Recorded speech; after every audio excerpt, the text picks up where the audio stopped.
Hi, and welcome to the Wednesday Love Stream. I am Naomi Thompson. Today I'm going to be talking about how to be in your feminine energy with a man, and really how to be in your feminine energy in all of life. So, if you don't know me already, I'm Naomi Thompson. I'm a dating and relationship coach, and I help accomplished women attract and keep the love of their lives. So, no matter where a woman is at in relationship or dating, that's what I help with. I help women either up level their communication and their connection with their existing partner, or to find the kind of relationship that maybe you've never had before. So, if you're watching on YouTube, subscribe to the channel, click the bell icon, and you will get notified when I go live and when I post new videos. This is a live Q&A. So if you are watching live, I am going to be sharing some information about how to be in your feminine energy around men, but also please do pop your questions in the chat and I will answer your questions as I go along. And if you are watching the replay, pop a comment in the comments section below. I would just love to know you're here. And if you have any questions, I read all the questions and I will answer them personally. So how to be in your feminine energy with a man. So let's first get a recap on what feminine and masculine energy is. Feminine energy is feeling, being, it's intuition, it's receiving. Masculine energy, which is the yang energy. Remember the yin and yang symbols? They were everywhere, weren't they, in the 80s and 90s, badges and everything. Though that is the masculine and feminine symbol of yang and yin. So the masculine energy is about thinking, feminine is feeling. Masculine is doing, feminine is being. Masculine energy is about giving, feminine energy is about receiving. So all of you women listening, when you, if any of you are mothers or have looked after young children, we are naturally in our masculine energy when we're nurturing. So many people say, oh, well, that's a very feminine quality. And I would say that is often a female or a mothering quality to nurture. And it's wonderful. We need our masculine energy and we need our feminine energy. So the problems come is when we try to bring that masculine energy, that strategic planning, problem solving, giving energy into relationships. And I know I've talked about this many times, but if you really want to be able to be in a relationship with a guy who is able to lead the relationship, is good at problem solving, he's someone who will take the lead in the family. So he's not looking for you all the time to come up with solutions. So if any of you have been in relationships for many, many years, many women have said to me, and you may relate to this, that they've sometimes felt like they're living with their brother, or they've got 3 children instead of 2, and their husband feels like more of a child to them than an adult or than a partner. And that's what happens when we lose the polarity. And it's not that it's his fault and it's not that it's your fault. This is a dynamic that happens when we lose that polarity. So the good news is you can change that by learning tools to get into your feminine energy when you're around him. Because a really masculine energy guy is going to be looking for a woman who can feel, who can receive, who's present with her emotions and feelings, who trusts him to solve his own problems. So I know it's really easy to say all of that, but I'm really going to give you some know-how on this as well. Because when, as women, we are too much up in our heads, if you think everything from the neck up is masculine energy and everything from the neck down is feminine energy. From the neck up, it's all our thinking. You just right now reflect on when you had to do a whole ton of thinking. when you were really like all up in your head, having to plan, having to organize. Now, we can feel exhilarated sometimes with that, but sometimes it's exhausting. And we just feel like, I just need to be, I just want to lay in the sun. I just want to be able to soften. And if you have been a single mum, you have been providing for yourself for many, many years on your own, like doing life on your own, there can be this craving and this yearning to just be able to breathe out and to soften and to be able to, a lot of women say they want to be able to finally relax. You know, I think most of you listening are going to be able to relate to this.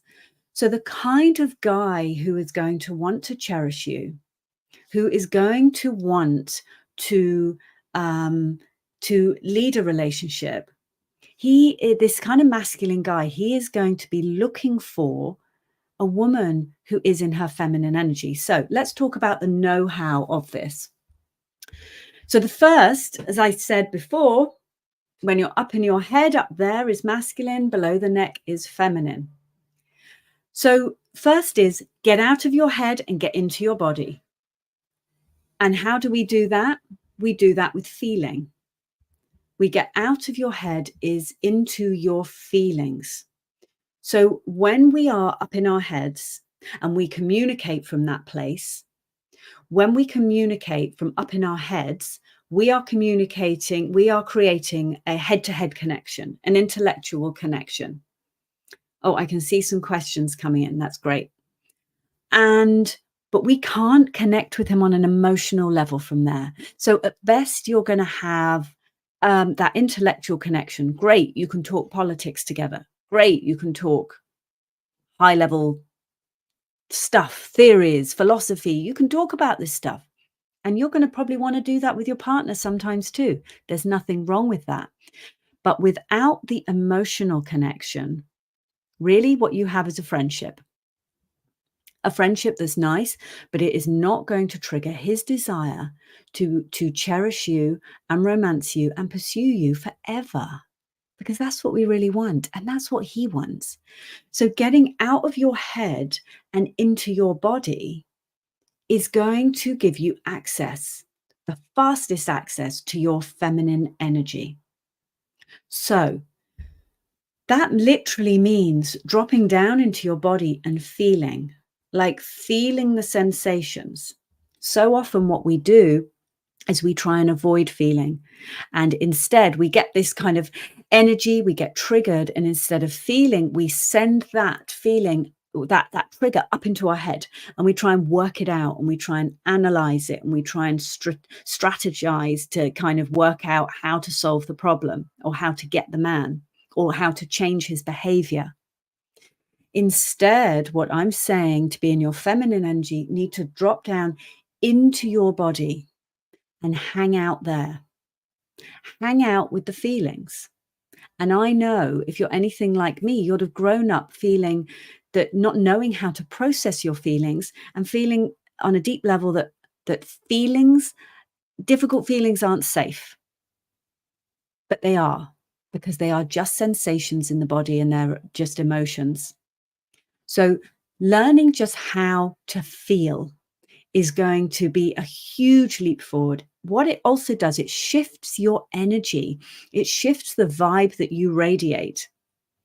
And that kind of, the vibe of a woman who is connected to her feelings is incredibly magnetic to a masculine energy man. So you can literally do that when you are with a guy. Drop that feeling down into your body. Another thing I would say is stop advising him. Stop the ABCs: advising, blaming, and criticizing. When we try and advise a man, what we're doing is we're being like another guy with him. Unless a man has specifically asked you for some advice because you have an expertise in an area, I would say don't go offering any advice at all. Now, so many of us, I was like this, and tell me if you relate to this. So many of us have, we have that kind of fixer energy because maybe that's what got us approval. Like, well done, you're so clever, you're so good at that. When we solve problems, we got praise, we got good grades. But actually, right here, you're not trying to audition for him by being really good problem solver. What's going to actually draw him to you even more is if you let him solve his problems. Now, I know some women have said to me, yeah, but what if I can't trust him to? What if he makes really, really bad decisions for us as a family? Yeah, if you have a partner who's drinking or gambling your money, family money away, then by connecting with your feelings, you're going to know deep down you don't feel safe, that you can't trust him to lead. And then you're going to need to decide for yourself, actually, if this is a relationship you need to leave, or if this is something salvageable that you can talk to him about and you can talk it through and grow together. However, yes, by dropping into your feelings, you're going to be less about firefighting and strategy and like, how can I fix this problem, to actually, how does this leave me feeling? And what am I willing to tolerate feeling? And actually, what do I not want to feel anymore? I want to feel safe. I don't want to feel insecure in this relationship. So the more you let a man solve his own problems, the more you are going to see, is he someone who is a great partner? Is he someone who can take the lead, who um, can find a really great way through for you as a couple, you as a family? Is he someone that is able to take on board how you feel, the big picture? And also allowing a man to like make his own mistakes and to mop up afterwards, because that really gives you the measure of a person, doesn't it? You know, we all make mistakes, but it's like, can you just trust him to clean up after himself and fix his mistakes? Now, obviously, we're not, I'm talking more if you've got a kind of a loving partner here, or if you're dating again. It can be so easy. A man has a problem, you want to try and fix it for him. Won't that show you as such a great woman? No, no. Because when we are advising, if you look at the word stop as well, and an analogy for that is stop suggesting, trying, organizing, and persuading. Stop suggesting he do things. Stop suggesting where he parks. Stop suggesting the restaurant for a date. Let him surprise and delight you, and let him find the way to solve a problem himself. It will make him feel really good, and it will make him feel like he's your hero. So stop trying to make him like you, trying to make the relationship work, trying to show yourself in a good light. Stop organizing him, organizing the dates. Organizing him will feel like mothering to him, especially if you're in that long-term relationship. So important for a man to feel trusted. And persuading. This is when we don't hear a man's no. We are trying to persuade him to do something. But you don't want to be dragging a reluctant man with you. So the stop and the ABCs. Stop advising, blaming, criticizing. And the next one is let him take the lead, which is really so much of what I've been saying before. Let him lead. Let him lead the dating process. Let him make some plans. Let him lead the conversation. It doesn't mean you never ask a question. Yes, definitely ask a question. Ask things, be curious. But it's if you find yourself like jumping in to fill the silent gap, if you find yourself jumping in to solve the problems and fix things, if you catch yourself jumping in when the momentum seems to have slowed down, that's the point that we want to soften back and let the man lead. And when you do that, you see, you will start to see And when you soften back, you let a man lead and he starts to take the lead, you'll start seeing him as a confident kind of guy that you can trust and that you can respect and you feel some admiration for, a guy you can count on. And when you can count on your man to show up for the difficult conversations, to lead the relationship, to do what he says he's going to do, then, my darling, you can finally surrender inside and relax inside. Yeah? So that will have been incredibly helpful for all of you. I know it will. So here, right, I do have a question. Let's have a look. How would you suggest healing the resentment I feel for past relationships when the men I was with would just sit back and let me do everything and overgive? I feel so angry. Oh, yes, the other half of the question here. I feel so angry that I gave so much and received nothing in return. Okay, so what I would consider is sometimes the anger is us angry with ourselves, or it's just an anger and a resentment. So first off, we want to just give a whole load of love to the part of us that felt that she needed to do loads. We need to actually just really love her, because the woman who felt that she needed to do lots, that she needed to try hard, she was just looking for love. Whereas now you know different. So what I would do is I would just forgive yourself. Forgive yourself for how we were in relationships. Forgive yourself for who you chose in relationships. And celebrate that you know that you can do something completely different now. You can actually catch your old habit, because sometimes examining what happened in the past and go, what was it I did? Yes, I was leading. I was compensating for everything he wasn't doing. And that made me feel awful. So when we're doing that, we can actually go, wow, I'm so grateful for this situation. I'm grateful I've got this learning point to look back to and understand my habits and understand my patterns. So really see this as gold. See this as gold. And it sounds like you may well possibly be beating yourself up. We want to beat the man up and we start beating ourselves up. Hi, everyone who's arrived. I've got a question here. I have previously just been talking about how to be in your feminine energy with a man. You can watch the replay of that. But for now, please drop any questions in the comments and I will see them and I will answer them live. And if you're watching the replay, pop your comments in the comments section below. So really, the real route to healing this resentment you feel for past relationships is to forgive yourself for everything you've ever done. Forgive yourself for being imperfect. Forgive yourself for not knowing any better. Forgive yourself just for doing your best. And feel that anger. Just feel it. And remember, if we take the whole idea of right and wrong and good and bad out of the picture, that you didn't do anything wrong and he didn't do anything wrong. Men will take the gifts they're given.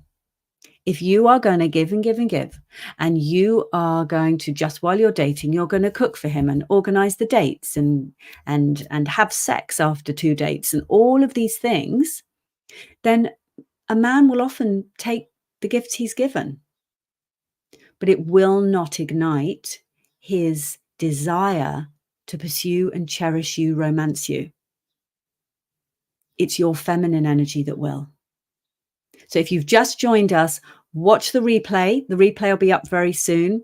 I only have one question today, but feel free to pop questions in the comments section below. And if anybody has a question, pop it in now. But otherwise, Do subscribe to my channel. It's fantastic. It's a small channel and it's brilliant seeing it grow. And click the bell and you will get notified when I go live. I also have a free audio training and I put the link to that in the description. People write to me all the time saying how much this audio training has helped them in understanding the process of attracting love. And it's part of the process I went through. So I believe in it 100%. So get that. It's completely free. Loads of love to everyone. And I will see you next week on the Wednesday Love Stream at the same time. Loads of love.